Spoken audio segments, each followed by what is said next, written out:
मंदसौर में नेताओं ने अपनी पूरी ताकत झोंक दी है। मुरैना और पोहरी में सीएम शिवराज की सभाएं हैं। बीजेपी प्रत्याशियों के लिए माहौल सीएम बना रहे हैं। रायसेन, सागर और छतरपुर में उमा भारती की सभा है। सुर्खी में फग्गन सिंह कुलस्ते प्रचार करेंगे। हाट पिपलिया में कैलाश विजयवर्गीय रोड शो करेंगे। 3 जगहों पर वीडी शर्मा प्रचार करेंगे। तो मंदसौर के सुवासरा में कमलनाथ की सभा जारी है। मध्य प्रदेश में चुनाव प्रचार करेंगे सीएम भूपेश। दिमनी में रोड शो करेंगे और भांडेर में सीएम भूपेश बघेल की सभा होगी। यानी कि कोई भी जगह ऐसी बचेगी नहीं जहां पर नेताओं ने चुनाव प्रचार में अपनी ताकत न झोंकी हो। चूंकि 28 विधानसभा सीट है और दोनों ही पार्टियां चाहेंगी कि पूरी की पूरी सीट पर उन्हें जीत दर्ज हो, ताकि कमलनाथ का फोकस यही होगा कि कांग्रेस पूरी की पूरी सीट जीते, सत्ता में वापसी करे। और इस लिहाज से लगातार चुनाव प्रचार।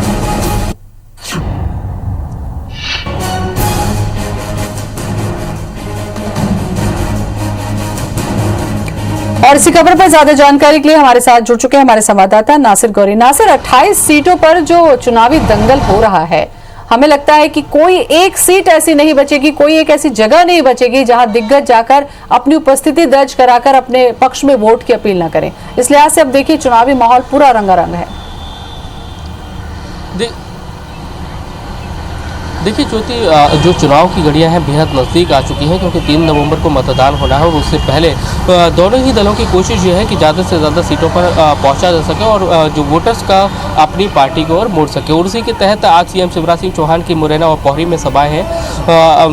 छत्तीसगढ़ के सीएम हैं भूपेश बघेल, उनकी प्रस्तावित सभाएँ थीं मुरैना के दिमनी में और भांडेर में।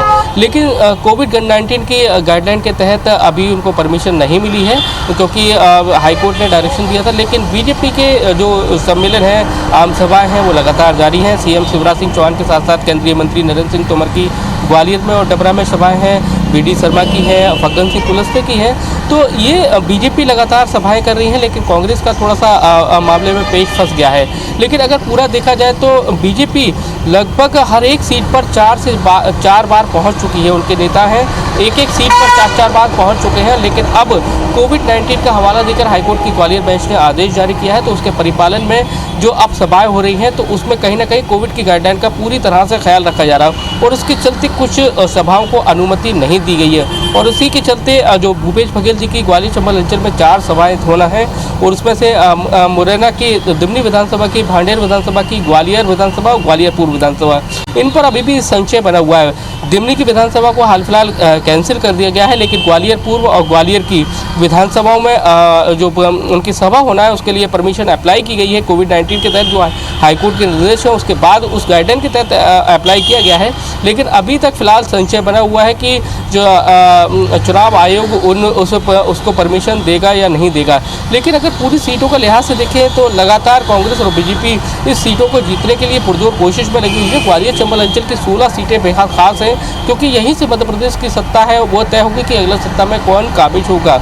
और ऐसे में कई सारे जो राजनेता हैं उनका राजनीतिक भविष्य भी दांव पे लगा हुआ है। जैसा कि ज्योतिरादित्य सिंधिया सबसे बड़े रोल है इस पूरे उपचुनाव में, देखा जाए तो सबसे बड़ा चेहरा कहा जाता है, क्योंकि कांग्रेस की सरकार को गिराने में उन्होंने बड़ा रोल अदा किया था और 22 विधायकों का इनका भी कैरियर दांव पे लगा। तो ऐसे में कांग्रेस और बीजेपी खुद ज्योतिरादित्य सिंधिया हर एक सीट पर पहुंच रहे हैं, बूथ लेवल के कार्यकर्ताओं के पास पहुंच रहे हैं और कोशिश यही रह रही है कि अगर किसी भी तरह का कोई मनमुटाव कार्यकर्ताओं या जो पुराने बीजेपी के कार्यकर्ता हैं उनके बीच में अगर रह जाता है, कम्युनिकेशन गैप रह जाता है, तो उसको भरा जा सके।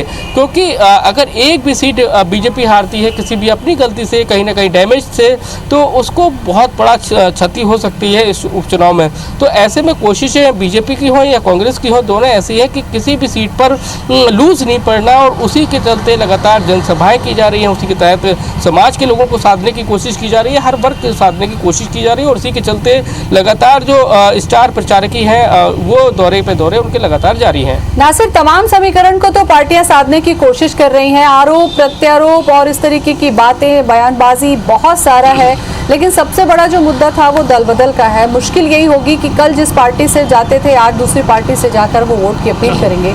जनता का मूड कुछ समझ पा रहे हैं क्या आप? क्या जनता के मन में क्या है? हालांकि वो तो आखिरी में पत्ते खोलती है, लेकिन क्या कुछ ऐसा समझ में आ रहा है कि दल बदल ही एक प्रमुख मुद्दा है?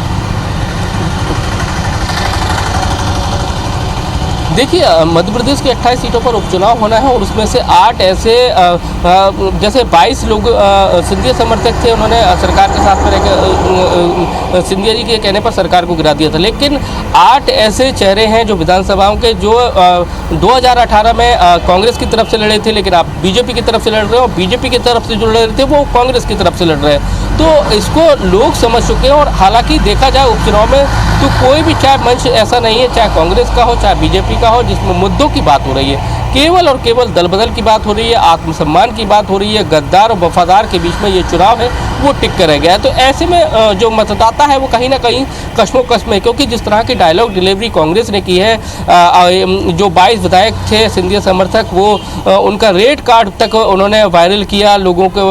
हालांकि उस मामले में चुनाव आयोग तक बीजेपी पहुंच चुकी है, लेकिन ये मुद्दा फिलहाल शांत होता नहीं नजर आ रहा है, क्योंकि जिस तरह से लोगों के जहन में जो चीज़ें बैठी हैं कि जो कांग्रेस के जो विधायक थे उन्होंने सरकार को गिराने के लिए सौदेबाजी की है, उसको पुरजोर तरीके से कांग्रेस भुना रही है और कहीं ना कहीं लोगों के जहन में भी ये बात बैठी हुई है। लेकिन ये देखना होगा कि 3 नवंबर को किस तरह से वो क्या दल बदल के मुद्दों पर वोट करते हैं या फिर मुद्दों पर वोट करते हैं, ये तो वक्त बताएगा। लेकिन फिलहाल देखा जाए तो कांग्रेस इस मुद्दे को लगातार उठा रही है और नासिर ऐसे उपचुनाव में खास करके ये जो इतनी बड़ी सीटों पर जो एक साथ उपचुनाव हो रहा है उसका मेन मुद्दा यही था कि दल बदल।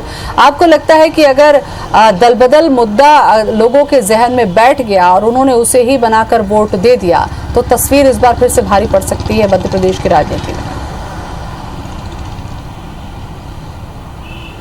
बिल्कुल तस्वीर भारी पड़ सकती है और उसी के चलते बीजेपी कोई कसर नहीं छोड़ रही है। बीजेपी ग्राउंड लेवल तक पहुंच गई है। उनके बड़े से बड़े नेता ग्राउंड लेवल पर जाके, यानी कि जो चुनाव प्रभारी बनाए जाते थे जिस विधानसभा के, वो अमूमन देखा जाता था कि ग्राउंड लेवल पर काम नहीं करते थे, वो समाजों को साधने की कोशिश नहीं करते थे। लेकिन इस उपचुनाव में जो 28 सीटें हैं, जैसा कि चलिए समझ चुके हैं, लेकिन पार्टियां भी कोशिश कर रही है नासिर की प्रचार करें। बहुत बहुत शुक्रिया आपका तमाम जानकारी के लिए। तो लगातार प्रचार कर रहे हैं कमलनाथ, पहुंचे हुए हैं, सभा को संबोधित कर रहे हैं।